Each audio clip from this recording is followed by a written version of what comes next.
Dog कितने पे लिया हुआ है ये अनीता जी? 2088 पे सर। 2088 और लंबी अवधि का सोच के 2088 रखा है। जी। कविता हाँ जी, यही सोच के रखा है। कविता जी देखें जरा मजगांव डॉक 2100 की खरीद।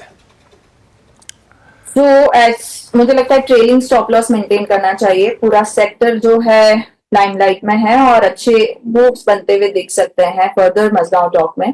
अपसाइड मुझे लगता है 4200 4500 के लेवल की तरफ ये जाता हुआ दिख सकता है, पर अपनी पोजीशनिंग पर एक ट्रेलिंग स्टॉप लॉस मेंटेन करना चाहिए। 3000 का आप ट्रेलिंग स्टॉप लॉस मेंटेन करें। जब तक उसके ऊपर है तब तक ये करंट मूव जो है वो फर्दर एक्सटेंड होता हुआ दिख सकता है। मैं खत्म हो रहा है, लेकिन रूपाली जी के पास तो फिर भी जाऊंगा।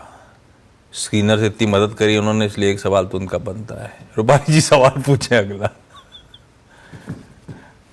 जी, सेकंड स्टॉक जो मैंने इसी टेलीकॉम सेक्टर में लिया था वो था TTML। इसमें भी आई वुड से कि हाँ, एक काइंड ऑफ बेट ही थी, बट कंपनी का वॉल्यूम इतना कम है तो क्या इसमें कुछ हो सकता है। मैंने 10 रुपए पे ये शेयर्स लिए थे, रिकमेंड किया, सो ये किसी और के रिकमेंडेशन पे लिया था, not through my own research, but yes, इसमें भी ऑपरेटिंग प्रॉफिट मार्जिन तो 50% है कंपनी का। लेकिन अगेन, कंपनी क्या न्यू टेक्नोलॉजी पे कोप अप कर पाएगी since it's a Tata name, and क्या कंपनी में कुछ हो सकता है।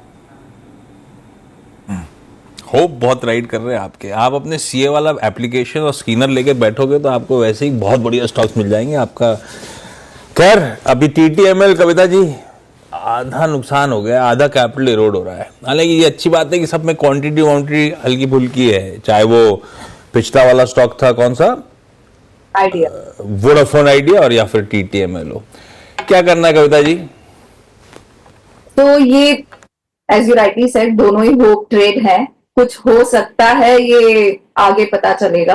और मैम तो स्क्रीनर देख रहे हैं तो मुझे लगता है अदर फैक्टर्स जो हैं, यस मार्जिन्स अच्छे हैं लेकिन other factors are not soothing, जहां मुझे लगता है इन्हें लेना चाहिए। लिक्विडिटी काउंटर में होती नहीं है ज्यादा, तो एसएल अब मेंटेन करें अपनी पोजीशन पर। टेक्निकली तो लोअर लो फॉर्मेशन में है सब, अपने सारे एवरेजेस के नीचे। मुझे लगता है स्टॉप लॉस फिर भी मेंटेन करें, 50 के स्टॉप लॉस के साथ पोजीशन में बने रहें। कोई भी स्ट्रॉन्ग मूव अगर आता भी है तो वो 60 के लेवल के ऊपर आएगा तो 70-75 पर फिर जाकर वहां पर प्रॉफिट बुकिंग आते हुए देख सकती है। तो 50 के एसएल के साथ आप अपनी पोजीशन में बने रहें, या फिर बेहतर कि आप अपने फंड को कहीं और डिप्लॉय करें। अनीता जी, रूपाली जी, श्रीलता